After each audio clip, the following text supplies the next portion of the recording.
Saturday primetime, presented by Wingstop. Pistons Timberwolves at 5:30 Eastern. ABC. NBA Wednesday on ESPN Radio. It's an Eastern Conference showdown in Motown. Jalen Johnson on the alley-oop. Jalen Johnson and the Atlanta Hawks are fighting to escape the play-in tournament. They'll head to Detroit to face the Eastern Conference leading Pistons. Nice Harris blows by Kuzma.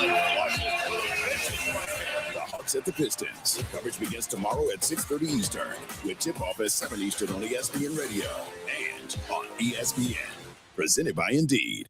Evan, Canty, and Michelle are unsportsmanlike. Everything that you can say about Aaron Judge, you can also in a lot of ways apply it to Bryce Harper, and you can absolutely apply it to Mike Trout. You have these guys who you think are going to be the one that is going to be the superstar that wins and wins consistently. And all of these guys haven't done it. All of those guys go into the what if category, and I think that's been detrimental to the game. Unsportsmanlike. Weekday morning starting at 6 Eastern on ESPN Radio and on ESPN2.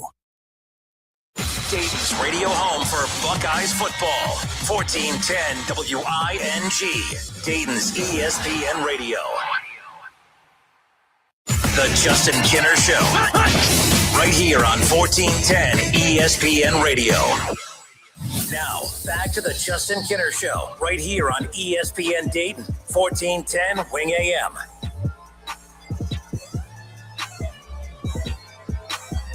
All right, everybody, welcome in. It's the Justin Kinner Show, Dayton's ESPN Radio, 1410 WING AM. Migraine and all, I'm going to give it my best today.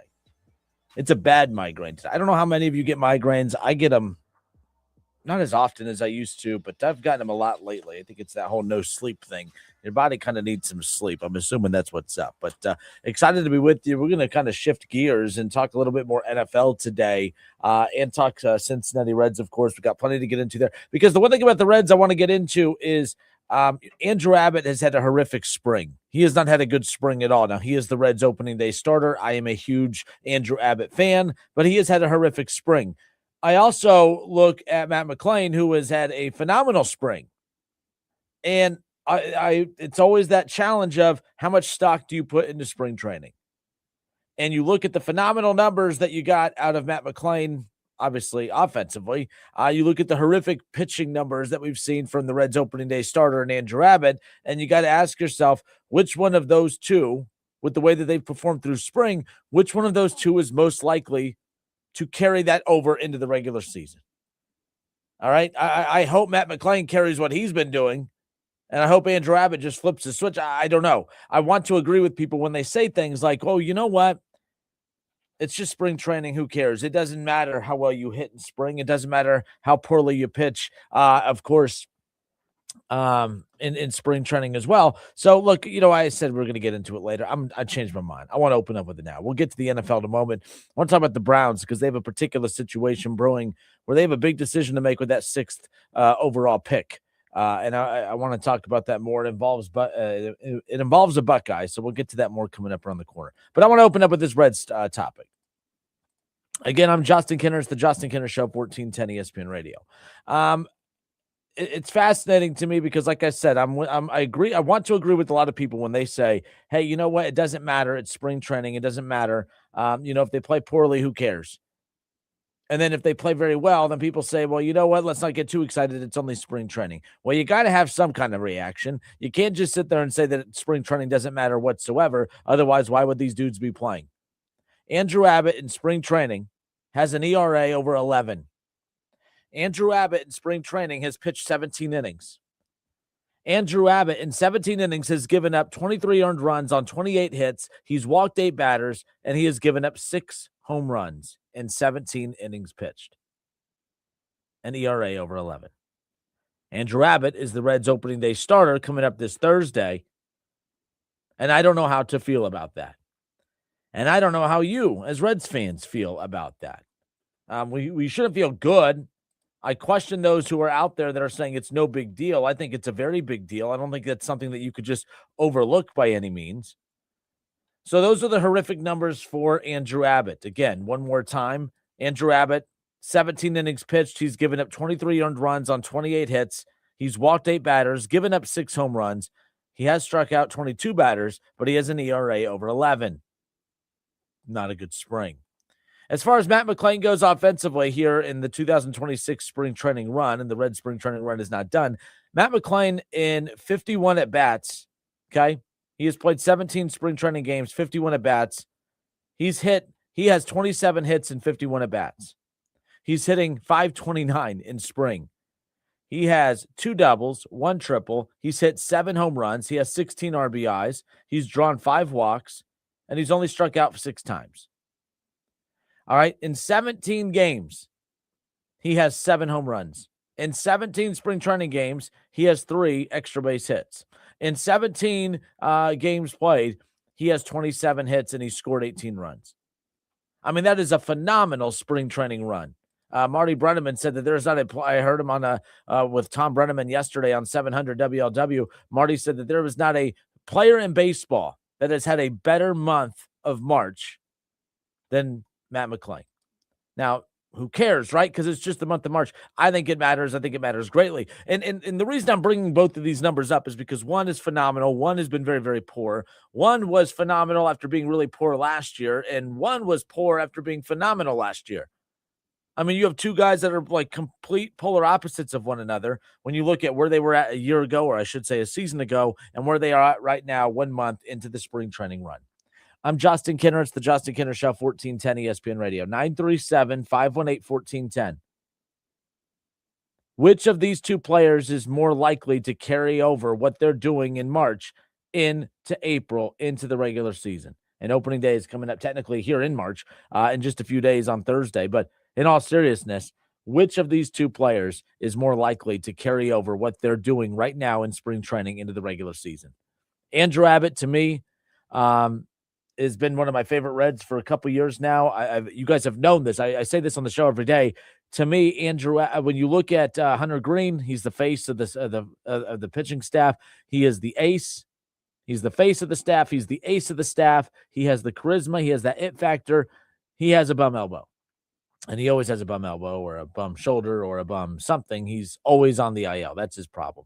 What I've loved about Andrew Abbott is his consistency, is his availability, is his ability to go out there and provide the Reds with just a consistent, reliable arm season in and season out. I thought he was the Reds' best pitcher last year, and I think that that's how the Reds feel, which is one reason why he is their opening day starter. You know, they could have gone the Nick Lodolo route. I know that he has a blister right now, but the Reds had announced that Andrew Abbott was going to be the Reds' opening day starter even before they knew about the injury to Nick Lodolo.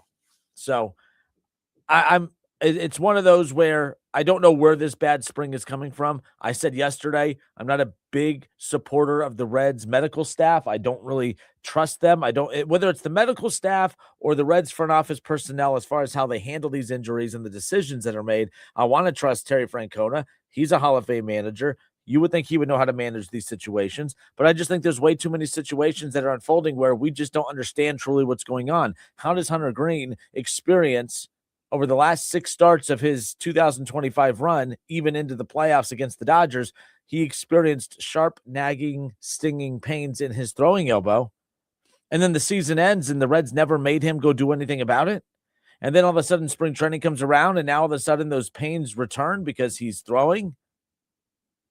And the Reds are sitting here now deciding to do something about it when you could have done something about it back in November, and he could have been kind of, getting back to in shape over November and December, January, and February, as opposed to doing it now when the Reds may not get him back until July at the earliest.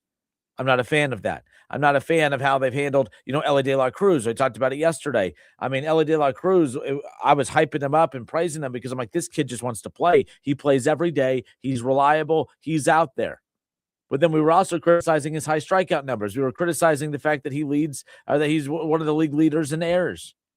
Well, maybe some of those errors and some of those strikeout numbers and some of that month where he went without knocking the ball to the ballpark, maybe all of that was a result of him playing with that bad quad, which it sounds like that's what happened. He played last season with the bad quad. If you have a player with the bad quad, why are you I don't mind you playing him, especially, if he's capable of at least going out there. But every single day, you got to protect him from him. So I look at Andrew Abbott's numbers, and I'm really concerned because that's not Andrew Abbott numbers.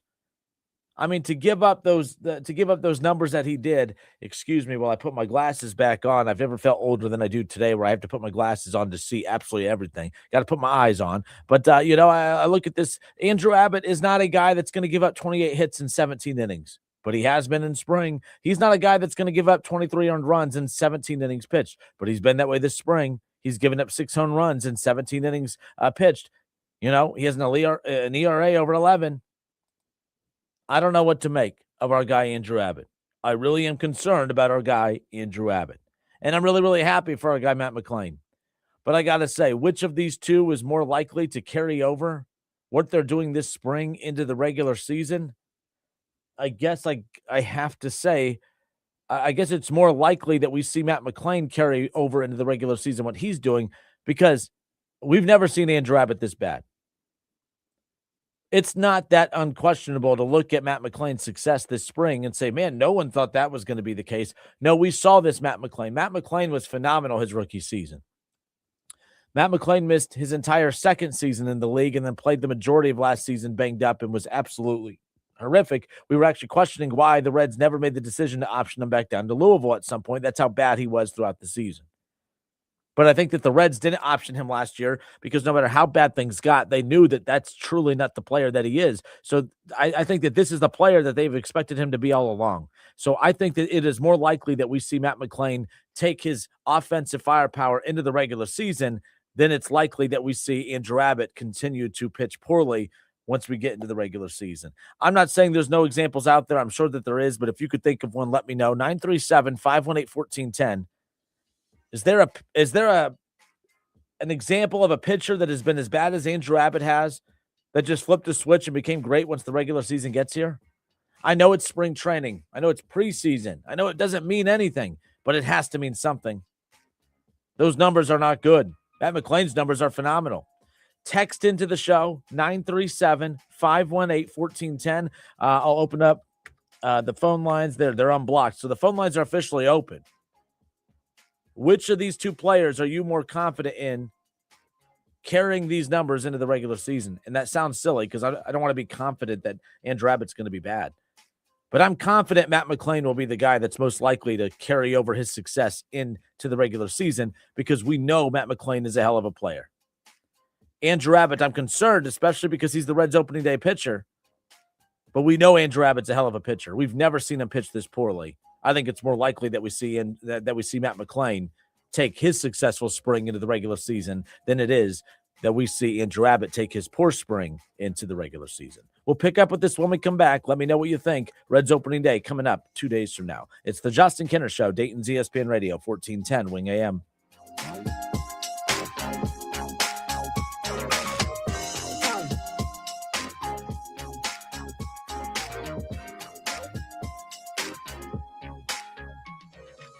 The Justin Kinner Show. Right here on 1410 ESPN Radio. ESPN 1410 Wing AM weather. Our forecast mostly cloudy. 1410 Wing AM, Dayton's ESPN Radio, powered by. Want to make the most of your tax refund? File with TurboTax on Intuit Credit Karma.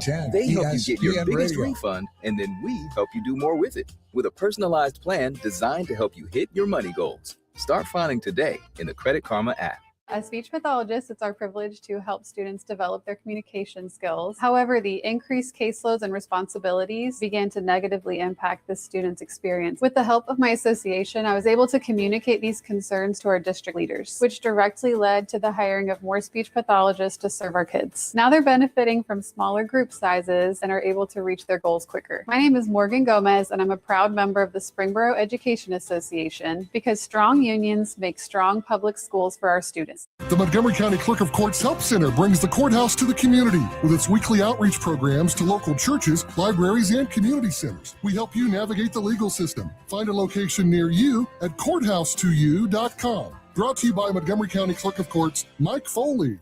Why shop the Hustler Pro Sales event this March? It's your chance to get the equipment you need for the season and save. Buy select commercial mowers and save 20% or more with additional savings from Hustler's fleet program. Hustler mowers are known for their productivity, performance, and reliability. They're built to work as hard as you do. Sun up to sundown. Ready to upgrade your fleet? Visit Small Engine Service Pros on Route 235 in New Carlisle and shop the Hustler Pro Sales event today. Discount applies to select commercial mowers only. Offer valid 3/1 to 3/31/2026. Restrictions apply. See dealer for details. My perfect day has sand, salt, water, and friends. But my moderate to severe plaque psoriasis can take me out of the moment. Now I'm all in with clearer skin thanks to Skyrizi. Risankizumab Riza, a prescription-only 150 milligram injection for adults who are candidates for systemic or phototherapy. With Skyrizi, most people saw 90% clearer skin, and many were even 100% plaque-free at 4 months. Skyrizi is just 4 doses a year after 2 starter doses. Don't use if allergic to Skyrizi. Serious allergic reactions, increased infections, or lower ability to fight them may occur. Before treatment, get checked for infections and tuberculosis. Tell your doctor about any flu-like symptoms or vaccines. Thanks to Skyrizi, there's nothing on my skin, and that means everything. Ask your doctor about Skyrizi, the #1 dermatologist-prescribed biologic in psoriasis. Visit Skyrizi.com or call 1-866-SKYRIZI to learn more. Jackson Hewitt will do your taxes for $149 or less, no matter how complicated. So if you're a delivery driver, /handyman, /wedding DJ, you pay only $149 or less. We're talking to you, waitress. Check, please. /pet sitter, /influencer. Just $149 or less. Want your refund to work as hard as you? Hurry. Don't wait. File with Jackson Hewitt today. Limited time offer for new clients on federal returns. Participating locations only. Terms at jacksonhewitt.com/149. How can you grow your business from idea to industry leader? With smart business buying tools and technology from Amazon Business. From fast, free shipping to in-depth buying insights and automated purchase approvals, we deliver everything you need. Go to amazonbusiness.com for support. Save $10 on a pair of Rain-X Latitude wiper blades at O'Reilly Auto Parts. Our professional parts people will even install them for free. O'Reilly Auto Parts. Hey, Andy, you need to check out Gem City Water. What? Another company selling bottled water? Just the opposite. Gem City Water is a local company that offers affordable reverse osmosis systems and installs them for free. You can have pure, great-tasting water right from your own tap in your home or office. My water is tastier, healthier, and eco-friendly. Okay, I probably should. I know I need to drink more water, and I'm so tired of buying bottled water. But how do I get info on Gem City Water? Just go to gemcitywater.com. You'll be glad you did. Are you ready to tackle this tax season alone? Well, you don't have to. Belmont Business Consultants and Tax Services, with its 30-plus years of experience, is here to help you with business and individual taxes, bookkeeping, and payroll, either in person, drop-off, or through their secure client portal. Belmont Business Consultants in Eaton and Dayton is standing by. Call them in Eaton at 937-472-3300 or in Dayton at 937-252-2217 or on the web at belmontbctxs.com. The Justin Kinner Show, right here on 1410 ESPN Radio. Now, back to the Justin Kinner Show, right here on ESPN Dayton, 1410 Wing AM.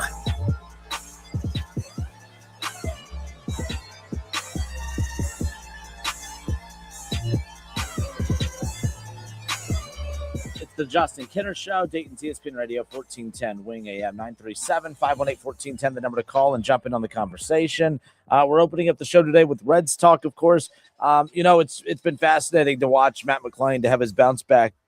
I shouldn't say bounce back year. The year hasn't started, but to see the way he has bounced back this spring after how horrific he was a year ago, I think that's huge because, yes, the Reds did go out and get Eugenio Suarez. They did go and get a big bat. To complement the likes of an Ellie De La Cruz, right?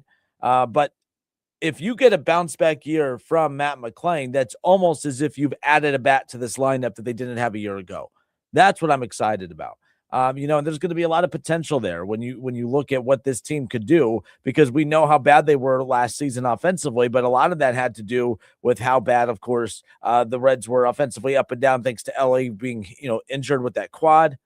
McClain not hitting the ball at all. I mean, they absolutely had no power whatsoever. So it's just one of those things where you look up and down that line.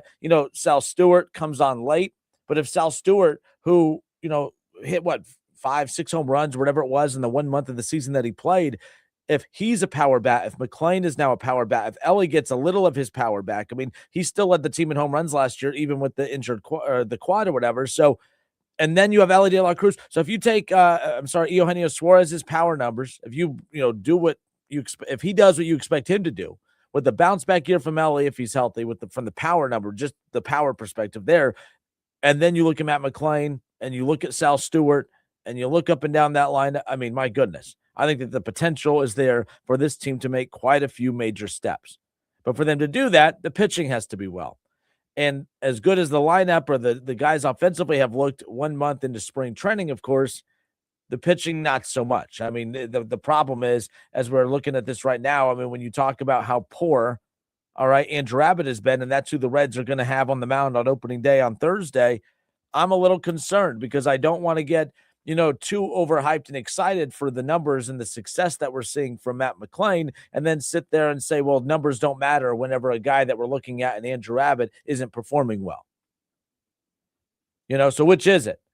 That the poor performance from Andrew Abbott, it's no big deal because it's spring, or is it no big deal that Matt McClain's having success because it's spring?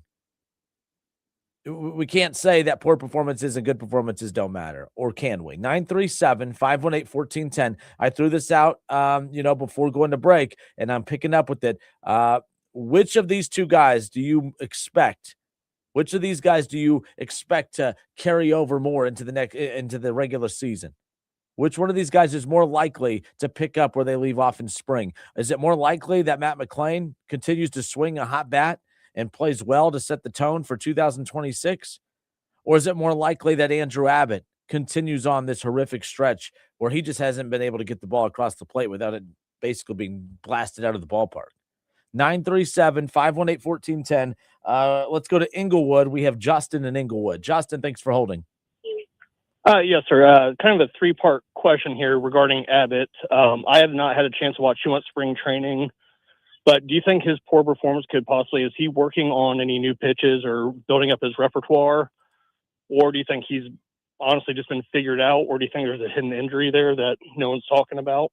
My concern is the injury part. I do like your point. Look, in spring, that's the time to kind of, experiment and tinker with some stuff that you maybe worked on in the off season, that, you're not going to be in any live game situations in the off season. This is the first time that you could take what you've worked with in the off season and try to, implement it into live game feels. So that could be it too. Yes, maybe that's the case.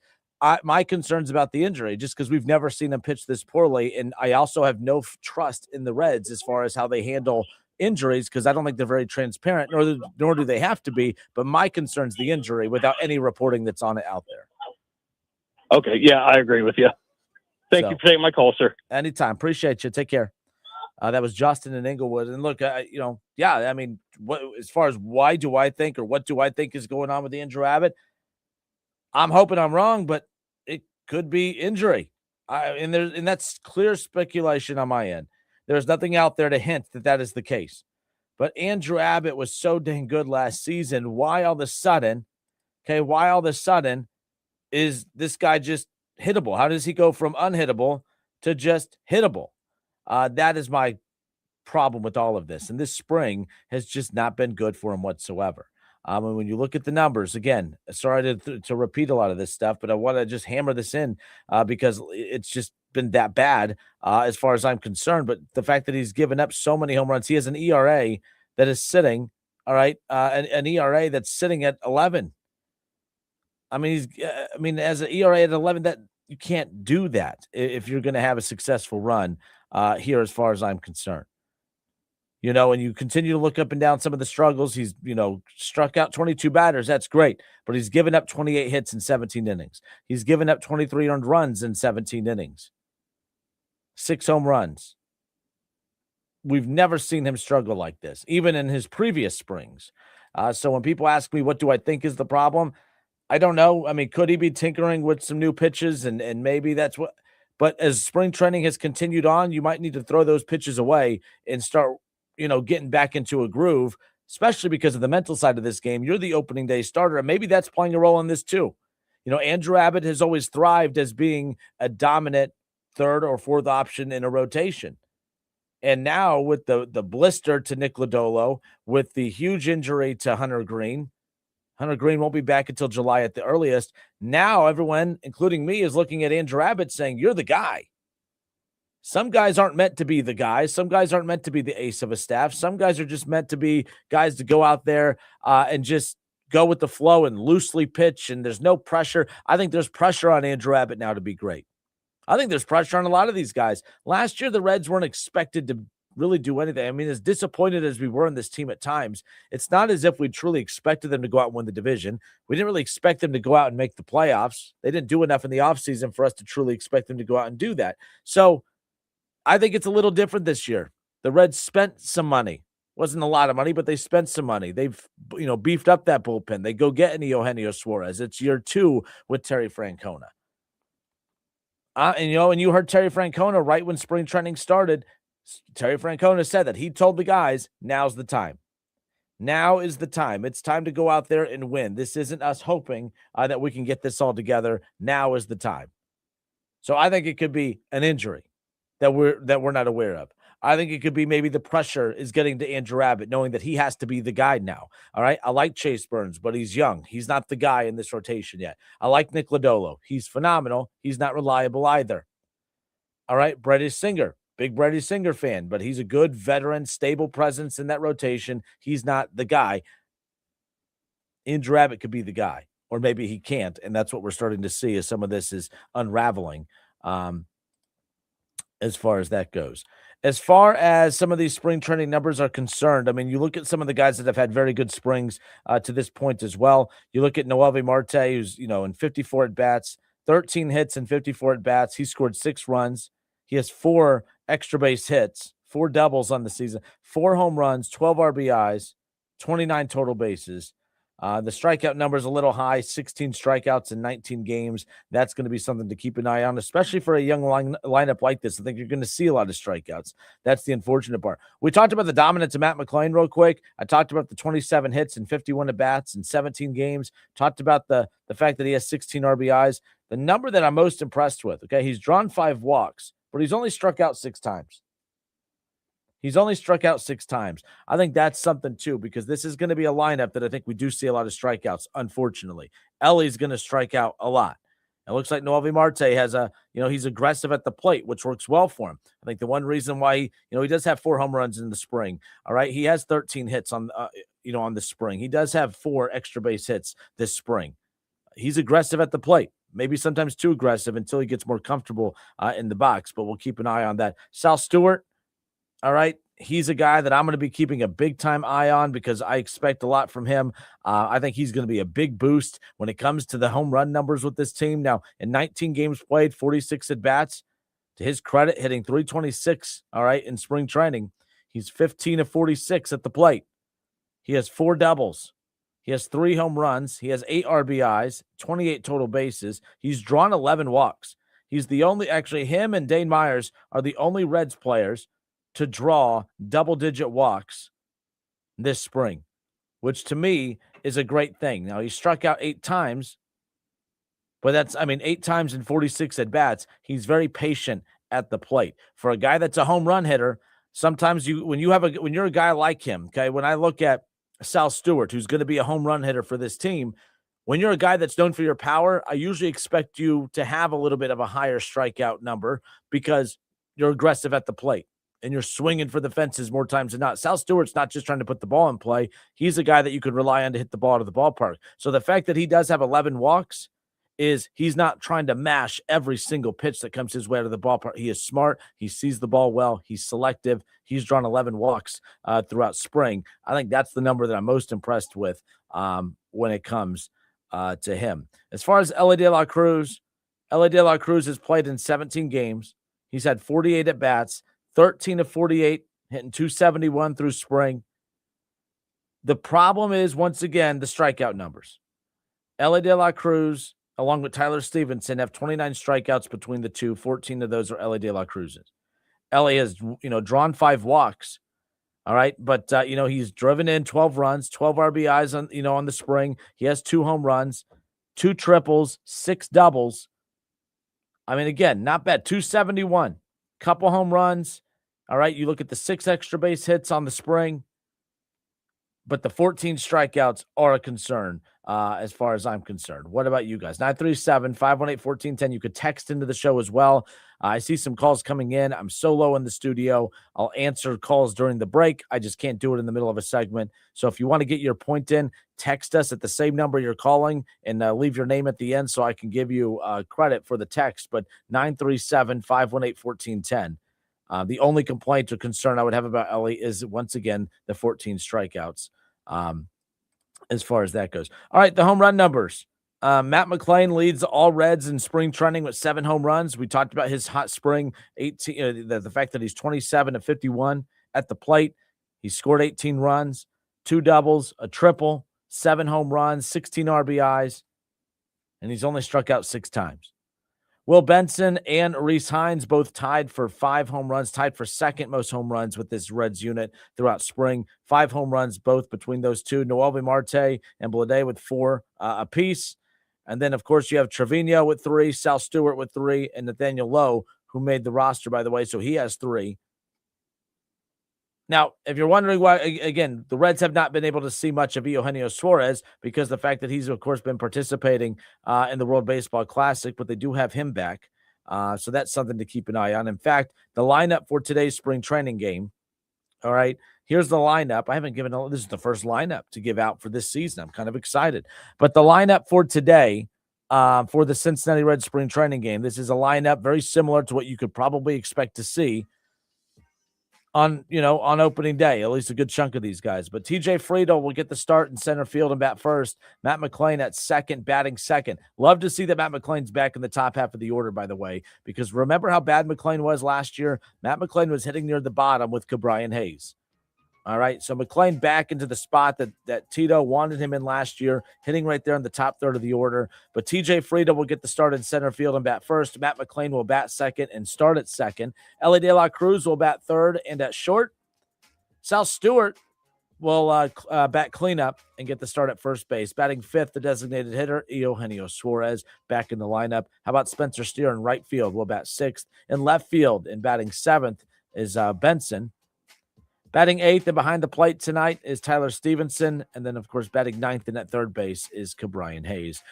We will get to see Burns on the mound or hear him on the mound today, if you will, for those listening on 1410 ESPN Radio. One more time, TJ Friedel, Matt McClain, Ellie De La Cruz, your 1, 2, and 3 hitters. 4, 5, and 6 belong to Stewart, Suarez, and Steer. And then 7, 8, 9, bottom third, Will Benson, Tyler Stevenson, and Cabrian Hayes. And you'll see Chase Burns on the mound making the start for the Reds in Milwaukee. So there you go.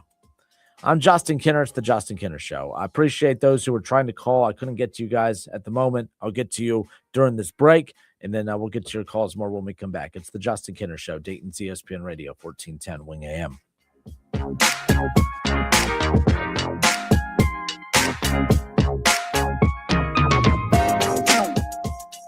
The Justin Kinner Show. Right here on 1410 ESPN Radio. Progressive knows that boat days can come with unexpected problems. Oh, no, I dropped my lip balm in the water. I can't think of anything worse than the looming threat of potentially having chapped lips. It was ginger vanilla, too. My favorite flavor. If a real problem comes along, your boat's protected 24/7 with Progressive, so you can keep worrying about boater problems. Progressive Casualty Insurance Company and Affiliates, not available in D.C. CenterPoint Energy, Columbia Gas, Duke Energy, and Enbridge Gas want you to dig safely. It's easy to do, and it's the law. Contact Ohio 811 every time you dig. Oh, my house needs some help. It needs a new roof, new windows, and siding if I can afford it. I just don't know who to call. Your house is updated and looks so nice. Who does your work? Buckeye Home Services does all my work. Their prices are affordable and they do a great job. Call 586-6600 for a free estimate. Buckeye does roofing, siding, gutters, leaf guards, windows, doors, patio covers, even kitchens and baths. Sounds like they're the ones to call. What's that number again? Buckeye Home Services, 586-6600. KTH Parts Industries in St. Paris is now hiring and has increased the hourly wage of $22.48. That's right. KTH is looking for elite production associates, including press operators, overhead crane operators, and forklift operators. Apply today. KTH offers excellent benefits, including medical, dental, and 401k. KTH is a short drive from Bellefonte, Troy, Piqua, and Urbana. Upgrade your career and be valued by a company that really cares about you. Apply now at kth.net, an equal opportunity employer. Are you stuck staring at your W-2? Are tax refund worries holding you back? You probably have FOMO, the fear of messing up. The fix? Using TurboTax on Intuit Credit Karma. They find every credit and deduction to help you get every refund dollar you deserve, or your money back. It's time to overcome your fear of messing up and get your taxes done right.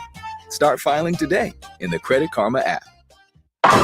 Let the good times roll. Polking Bowling Centers are your connection for family fun or a great time out with friends. Join us this summer for fun adult, youth, mixed, or travel leagues. Polking Bowling Centers have a program just for you. All full Summer League bowlers get a VIB pass and a chance to win cash and prizes. Ask about our Summer Pass where you can bowl for $1 a game. Limited days and times. And don't forget to ask about Kids Bowl free. Let the good times roll at Polking Lanes, Dayton, Polking Woodman Lanes, Kettering, and Polking Lanes South in Centerville.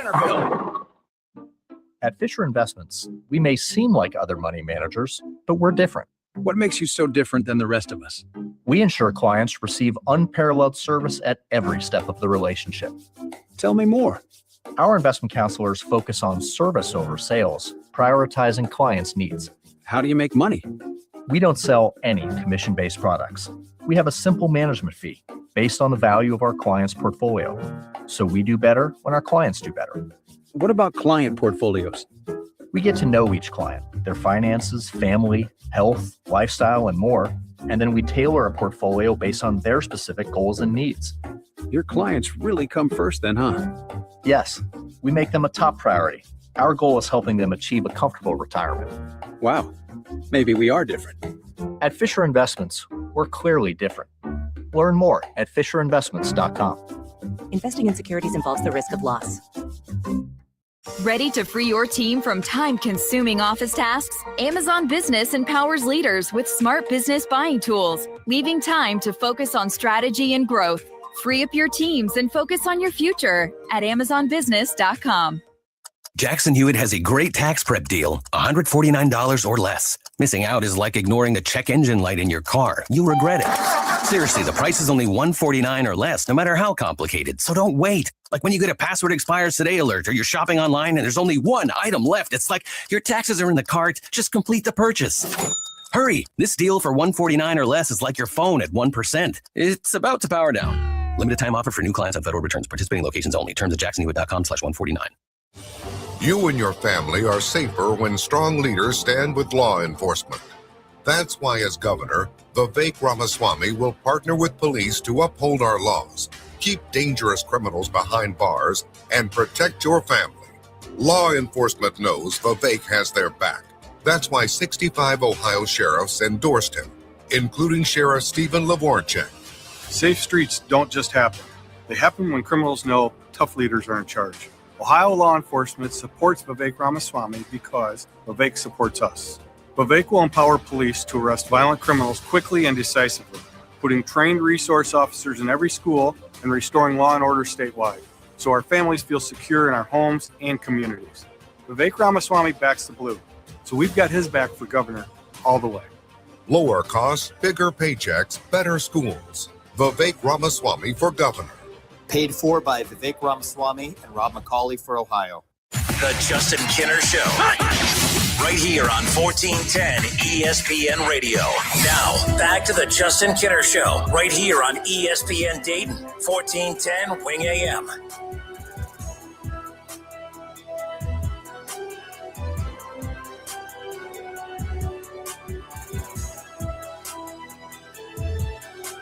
Wrapping up our conversation on the Reds. Reds opening day coming up on Thursday, 4:10 the first pitch. 3:40 pregame coverage begins, and we'll have that for you all right here on Dayton's Radio, home of the Reds, 1410 ESPN Radio. Reds coming off of a playoff season last year. They definitely backdoored their way in. I know a lot of people try to say they didn't backdoor their way. I mean, when you lose a game that, when you could have won the final game of the regular season, which would have clinched a playoff spot, you lost that game and then only got in because the team and the Mets lost as well. So you backdoored your way in. That's fine.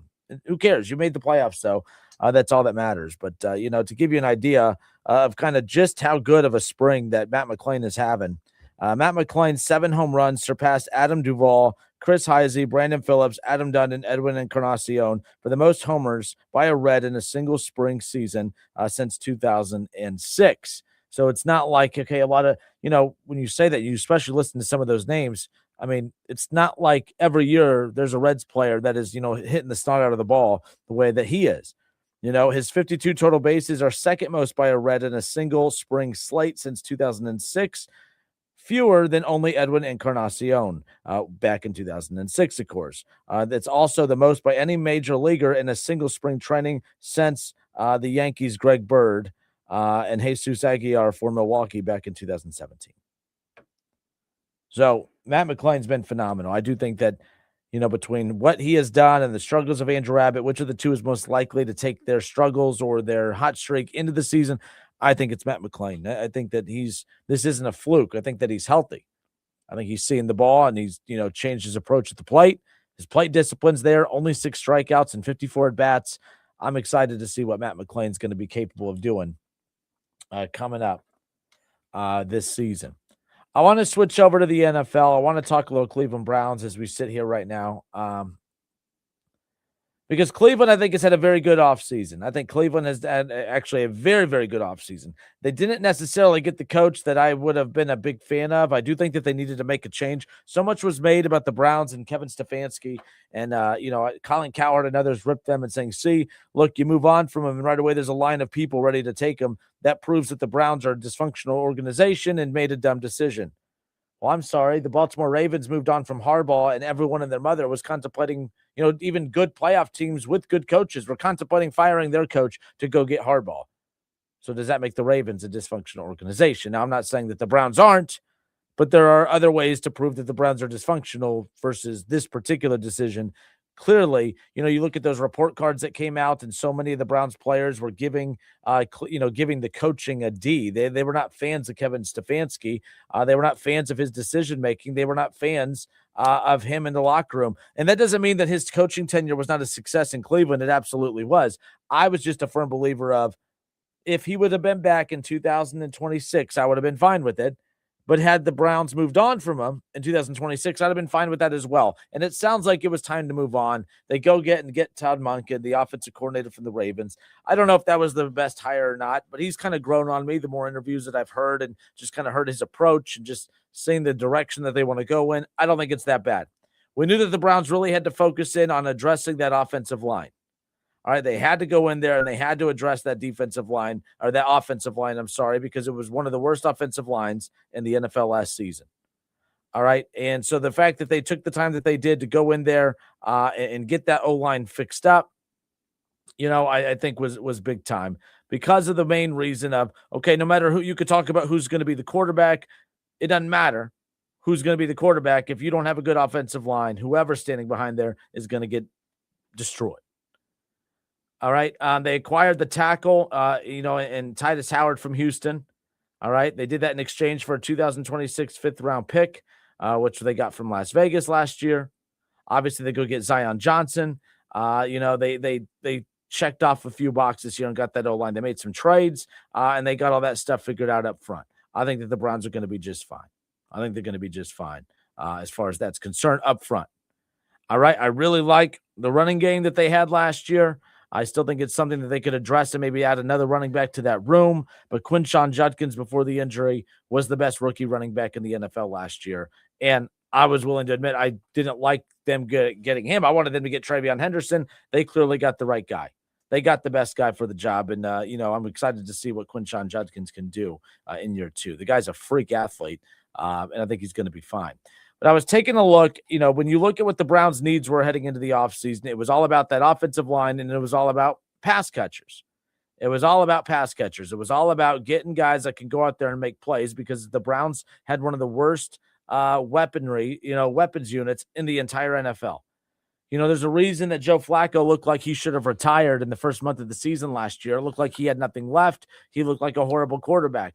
Then all of a sudden he goes to Cincinnati where he had weapons, and all of a sudden looks like he's an MVP candidate. You just need weapons. That's why everyone out there that is saying Shedeur Sanders, that he's not the answer. I don't know if he is the answer, but you don't know that he's not. Right? Like we saw it. Joe Flacco had weapons or did not have weapons. He looked terrific. He goes to Cincinnati with weapons. He looked phenomenal. I'm not saying that Shedeur will look phenomenal, but you don't know unless you give him some weapons to work with. So it puts the Browns in a situation where they did not address any of the pass catcher situations, through free agency thus far. And there's really not a whole lot of good weapons out there anyways. And I think if they do attack the wide receiver position, it'll probably be through a trade. An A.J. Brown from the Eagles, if the Eagles ever decide to kind of pull the trigger on that type of deal. But mock drafts are coming out. ESPN's latest mock draft with this one has Field Yates putting out his mock draft. So that's the most recent one that was put out. And at number 6, the Browns have a decision to make. Do you go offensive line? Do you go with the tackle? Do you go with the guard? Like, which direction do you go in? Do you go wide receiver route? Do you go get the big guy, the Magoa? I can't even pronounce his name, but the big guy from Miami that everyone says is the best offensive lineman in this draft. Do you go him at number 6? All right. Do you get a fat guy up front? Do you get the tackle from Georgia? All right. Do you go, there's so many options. You have to make sure you beef up that offensive line. But because the Browns have made no effort to address their pass catching situation, it seems like the favorite at number 6 is Carnell Tate. The Browns' most obvious needs, are at wide receiver and offensive tackle. All right. They've made plenty of new additions. All right. And, I like the Monroe Freeling kid from Georgia to go there to fill that left tackle need that the Browns have, of course. But Tate Martell is, Tate Martell, sorry. Jesus. I don't know why I said that name again. Me and Kev always make fun of that name. But Carnell Tate, Carnell Tate is the number 1 wide receiver in this draft. But here's the thing to consider if you're the Browns. I would love Carnell Tate in Cleveland. I just don't know if I love taking Carnell Tate at 6. I wasn't a fan of the Bengals going Jamar Chase that high in the draft years ago because you just don't go that high on a wide receiver unless you are 1 billion% sure that he is going to be your number 1. Well, the Bengals were very confident, and the Bengals were right, and I was wrong. I think Jamar Chase has panned out to be pretty good if you're going to take a wide receiver in the top 5. As far as the Browns are concerned, I know this is the 6th pick, but I think that when you look at Carnell Tate and you look at him as a wide receiver, I think he's a phenomenal wide receiver, but is he a number 1 wide receiver? If you take Carnell Tate at number 6, he needs to be your number 1 wide receiver. And I don't mean, by default, he's their number 1 wide receiver. He needs to be a number 1 wide receiver. He needs to be what we saw from Jamar Chase's rookie year. He needs to be a dominant pass catcher the second he arrives in Cleveland. Because if you just use your number 6 overall pick to draft a wide receiver that is talented enough to be your number 2, I think that's a waste of a draft pick. I think that the Browns have to be careful here because even though you need a wide receiver and you need an offensive lineman, the Browns could be in position with 2 picks here in the first round where I would go best player available with this number 6 pick. As much as I would love Carnell Tate in Cleveland, and there's a good chance that could be the case, I'll be happy with it. I just don't know if that's the smart play or not. As crazy as this sounds, if I'm Cleveland and Caleb Downs is available at 6, you need pass catchers. I get that. But if Caleb Downs is there at 6, I'm not against Cleveland going Caleb Downs at 6. That defense is legit. But that defense is getting expensive. You're going to have to move on from some pieces. And you're going to have some playmakers. You might have to move on from a playmaker at one position and have to heavily rely and overcompensate at another position. And that could be Caleb Downs, at safety. So I'm a big Caleb Downs, supporter right there when it comes to this. If the Browns decided to go that route, I'm fine with it. Carnell Tate, he has to be a legitimate number 1 wide receiver if you take him at number 6. The Browns need a wide receiver. He's the best wide receiver in the draft. I get he's the best wide receiver in the draft, but is he a number 1 wide receiver? Just because you're the best wide receiver in the draft doesn't mean that you're checking off all the boxes. Does Carnell Tate, does he check off all those boxes? That's what I want to know. All right, that's going to be the big question, and that's why I'm concerned about Carnell Tate at number 6 if you're Cleveland. Tate is rated 4 spots higher than Freeling in these rankings. If they want to go that offensive lineman route, Tate averaged 17 yards per catch in 2025 and had just 1 drop. The problem is Carnell Tate was not even the number 1 wide receiver with the Buckeyes. And Cleveland, who really needs a wide receiver, you're going to go get a guy that is going to be heavily covered. Carnell Tate wasn't heavily covered, and he was heavily covered, but he wasn't heavily covered because he was never the number 1 true option that opposing defenses were trying to take away in that Buckeye offensive scheme. In Cleveland, if you draft him to be your number 1 and he is your number 1, he will automatically be the number 1 target that defenses look to take out. And is he going to be able to carry the load in that particular situation? He's versatile. He can stretch the field. He'd be great for Todd Monken's offense if he pans out to be that. He had 875 receiving yards and 10 touchdowns last season. No Browns receiver had over 650 yards, nor 2 touchdowns last year at all. But Justin, if you get Carnell Tate, he'd be your best wide receiver right away. Just because he would be their best wide receiver doesn't mean that he would be the best wide receiver for the Browns. I don't know what the Browns do, though, because if you don't go Carnell Tate, there's other options in the draft. You act like the only place to get a wide receiver is with the six overall pick. But, we just talked about how dominant and how elite, Quinshon Judkins was. What if Jeremiah Love is there at 6? You need a lot of help offensively. You need a lot of firepower offensively. Can you imagine a 1-2 punch of having a Jeremiah Love and a Quinshon Judkins in Cleveland? I don't think you should go that route, but if that player's available, I think that Jeremiah Love is a better running back than Carnell Tate is a wide receiver, and Carnell Tate's a hell of a wide receiver. So these are the things the Browns have to ask themselves and question that, as far as that goes. And obviously they're going to question it. They're going to figure it out. But I'm worried about that pick at number 6. I'm worried about the Browns going wide receiver as far as that's concerned. What up, Treg? Treg says, I may be late, but do we actually think Tate is dropping to 6 with Lemon's Oscar performance at the Combine? I thought news stories suggested top 5. You look at who's in the top 5. There's a very good possibility. What could he go in the top 5? When you look at, the Raiders are going to go quarterback. All right, the Jets. I know the Jets moved on from their top wide receiver, but I think they have so many other pressing needs. I don't think you go wide receiver. The Jets aren't good enough for me to go wide receiver at 2. And I also do not think that Carnell Tate is good enough for the Jets to go at 2. Now, the Arizona Cardinals, they moved on. There's talks of them potentially moving on from Marvin Harrison Jr. They obviously never pulled the trigger on that. But a lot of mocks have Arvell Reese going to Arizona at number 3. The Cardinals are a bad team. They moved on from their quarterback. They're another one that I'm like, I just don't see them being a team that needs to wide receiver at number 3. You look at Tennessee. They're a team that needs some help on defense. Obviously, they went quarterback last year. Maybe Tennessee does go the route of wide receiver at 4. Maybe I could see the Titans maybe kicking the tires there and going wide receiver at 4. Now, Sonny Styles, the linebacker from Ohio State, is mocked to go to Tennessee here. Caleb Downs is technically mocked to go number 5 overall to the New York Giants with that 5th overall pick. So they have, a lot of depth in that safety room as it is, but I could see the Giants going that route as well. But if Caleb Downs drops out of the top 5 and Cleveland's sitting there at 6, Caleb Downs, I don't know how you just let him go. I don't know how you take Carnell Tate over Caleb Downs. Caleb Downs, defense, safety, get it. You need a wide receiver, but I just don't think you force wide receiver at number 6. Because if Carnell Tate is who you take, he better be your number 1 receiver.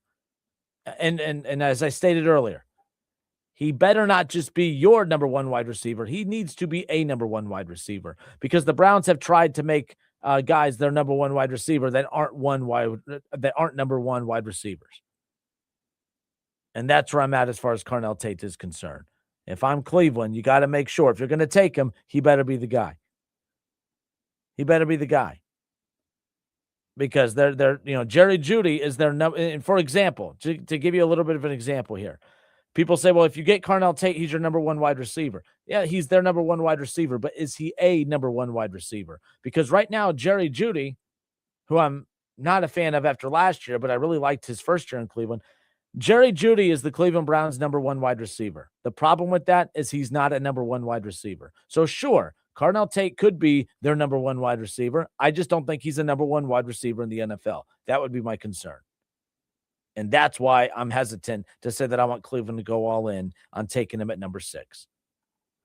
Continuing to go down this list, other things too to consider when it comes to the Buckeyes, by the way. I mean, this mock draft right here, I mean, when you look at the fact that Arvell Reese going number 3 overall to the Cardinals, Sonny Styles, linebacker, going to the Titans, according to this mock draft on ESPN right here.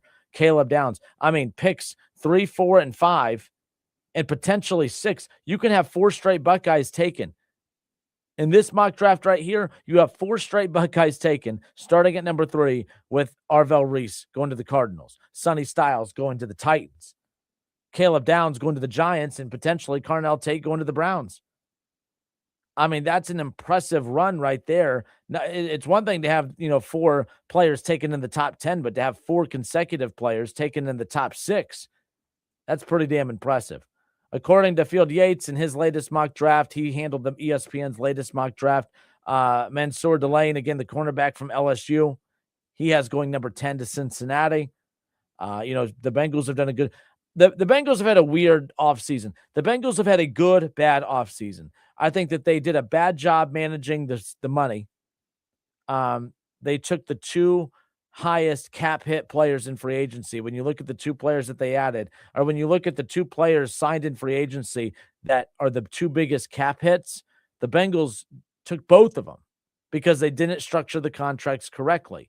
They don't know how to slot these contracts. They've always been poor at this, and that's their problem. So they've done a bad job as far as that goes because they've, taken money off the table that they didn't have to get some of these deals done.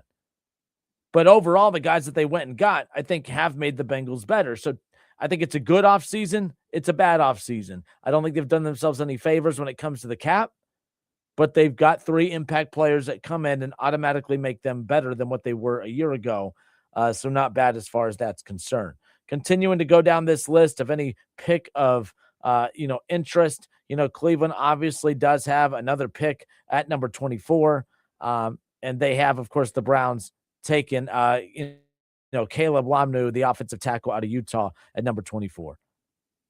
So we'll see what ends up happening. Ty Simpson going in the first round, according to this mock draft, to number 20, at number 26 to the Cardinals. There's a lot coming out today about, is Ty Simpson the number 1 quarterback in this draft class? Everyone is just assuming that Fernando Mendoza is going number 1, and it's probably because he is. But it is kind of crazy that there's a lot coming out that, hey, you know what? Fernando Mendoza may not be the number 1 quarterback in this draft. Who knows? All right. It's the Justin Kinner Show, Dayton's ESPN Radio, 1410 Wing AM. We'll be right back.